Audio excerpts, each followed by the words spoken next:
छोड़ने वाले हैं सचिन पायलट। इस दावे से कांग्रेस में मच गया हड़कंप। नमस्कार, मैं हूं आपके साथ सृष्टि श्रीवास्तव। क्या राजस्थान में सबसे बड़ा खेला होने वाला है? क्या आचार्य प्रमोद के बाद बारी है राजस्थान कांग्रेस के बड़े नेता सचिन पायलट की?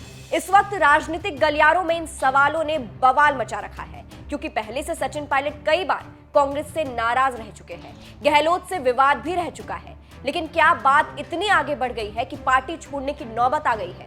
ऐसा हमारा नहीं, ऐसे तो बातें चल रही है। क्यों अचानक से इतनी बड़ी बात हो रही है, चलिए आपको भी बताते हैं।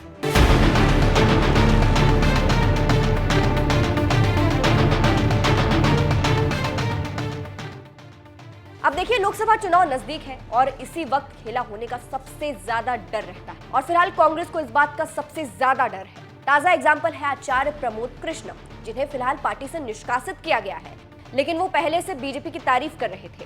ऐसे में अब सचिन पायलट की खबरें तेज है। आचार्य प्रमोद के एक बयान की वजह से ये बातें चल रही है। दरअसल पार्टी से निष्कासित होने के बाद आचार्य प्रमोद ने प्रेस कॉन्फ्रेंस की, जहां सचिन पायलट को लेकर आचार्य प्रमोद ने बड़ा दावा कर दिया और कह दिया कि सचिन पायलट का बहुत अपमान हुआ है, लेकिन भगवान शिव की तरह वो जहर पिए जा रहे हैं। आप इशारों में सारी बात कह देते हैं। सचिन पायलट जी का बहुत अपमान हुआ है, लेकिन भगवान शिव की तरह वो जहर पिए जा रहे हैं। तो सुना आपने। अब ये बहुत बड़ी बात इसलिए है क्योंकि कहा जा रहा है कि आचार्य प्रमोद पार्टी के साथ लंबे वक्त से थे। ऐसे में उन्हें तो अंदर की बात पता होगी, इसलिए सचिन पायलट के अपमान वाली बात सही हो सकती है।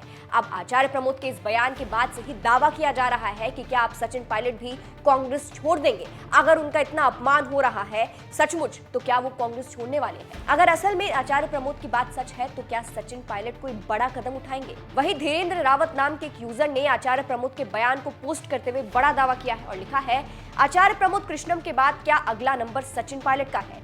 जिस तरह से पिछले कुछ महीनों से उन्हें कांग्रेस में ही जलील किया जा रहा है, उसे देखकर तो यही लगता है। यानी अब तो जनता भी यही कयास लगा रही है। हालांकि ये केवल कयास लगाए जा रहे हैं, इसकी कोई पुष्टि नहीं है। आपको भी बता दें कि काफी समय से सचिन पायलट और अशोक गहलोत का भी विवाद चर्चा में था। विवाद की बात करें तो 2020 में ये शुरू हुआ था।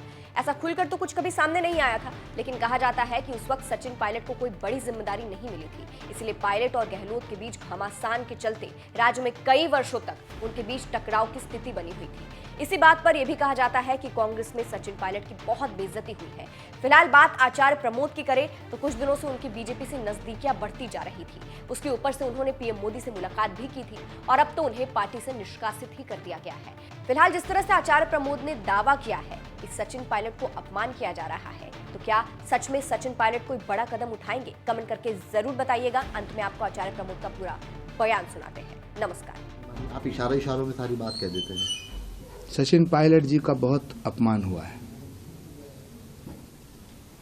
लेकिन भगवान शिव की तरह वो जहर पिए जा रहे हैं। उसी तरह प्रियंका गांधी जी की बड़ी तौहीन हो रही है। जब ऑल इंडिया कांग्रेस कमेटी के पदाधिकारियों की लिस्ट जारी हुई तो देश की आज़ादी के बाद आज तक किसी भी पदाधिकारी के सामने ये नहीं लिखा गया जो प्रियंका गांधी जी के सामने लिखा गया। आप पूछिएगा प्रियंका जी से कि क्या वो इस फैसले से खुश हैं? उनके आगे लिखा गया कि Priyanka Gandhi general secretary without any portfolio, यानी आप जनरल सेक्रेटरी हैं लेकिन कोई काम नहीं करेंगी। पूछिए उनसे, पूछिए प्रियंका गांधी जी से कि आज राहुल गांधी जी की यात्रा चल रही है 1.5 महीने से, उसमें क्यों नहीं जा रही? तो सवाल इस बात का है कि ये जो अपमान किया जा रहा है उनका और बाकी लोगों का, ये किसके इशारे पे हो रहा है? क्योंकि हमारे अध्यक्ष जी तो रबड़ स्टैंप हैं।